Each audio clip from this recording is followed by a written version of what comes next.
When the price of a product was decreased by 10%, the number of products sold increased by 30%. What is the increase in the total revenue? Here it's quite easy.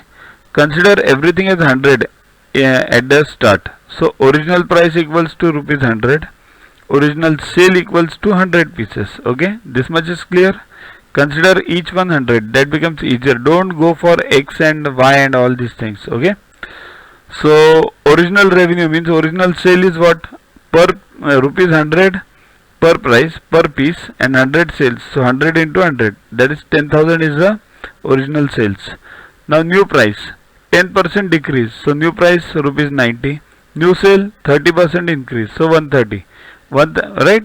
30% on 100. So 130. Got it? So new revenue is what? 90 into 130. That is 11700. That is 11,700. So increase in revenue equals to 11,700 minus 10,000, that is 1,700. That's the answer. Simple interest